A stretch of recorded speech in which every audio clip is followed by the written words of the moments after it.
From the frozen fields of Minnesota, something massive stirred. Not a man, not a monster, but something in between.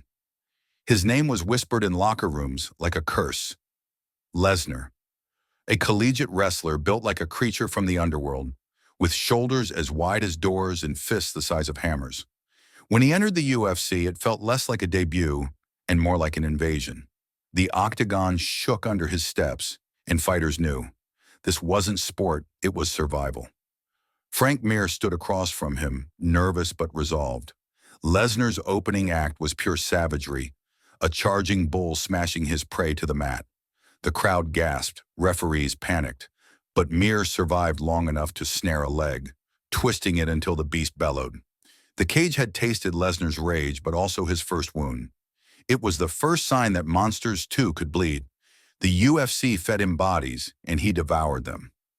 Heath Herring was tossed like a rag doll, his broken body sliding across the cage floor as though Lesnar was playing with a corpse. Then came Randy Couture, the legend, the champion.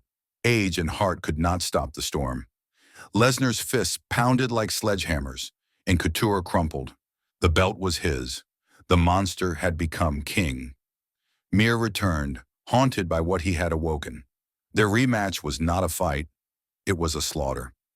Lesnar pinned him, trapping him like prey beneath a boulder, and rained fists until Mir's face was a mask of blood.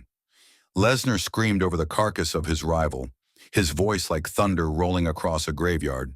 The audience cheered, but deep inside they shivered. But horror does not come only from outside. Sometimes it grows inside the flesh. A shadow crept into Lesnar's body, diverticulitis. His insides rotted as if cursed, eating away at the beast from within. He disappeared into hospitals, a monster chained not by man, but by illness. When he returned, he was pale, slower, vulnerable. Yet still he fought. Cain Velasquez met him in the cage, and what followed was not the dominance of the beast, but the exorcism of a king.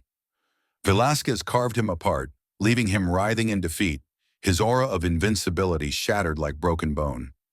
Alistair Overeem awaited him next, a towering demon with knees sharp as knives. Lesnar tried to summon the storm, but his body betrayed him. Overeem's kicks dug deep into his cursed gut, folding the monster to the floor. The beast was slain, coughing blood, retreating to the shadows of retirement. Years later, he returned once more against Mark Hunt, a ghost of his former self. He won, but the victory was poisoned, stripped away by failed tests. His legend became a cautionary tale, a cursed saga whispered in gyms. The beast was real, but even monsters fall. Brock Lesnar's UFC career was less a story of a fighter and more a horror tale of something unnatural walking among men. He came like a nightmare, devoured champions, bled, fell ill, and was finally dragged back into the dark. And though he is gone from the Octagon when the cage door slams shut, many still swear they can hear it, the thunder of his footsteps and the roar of the beast.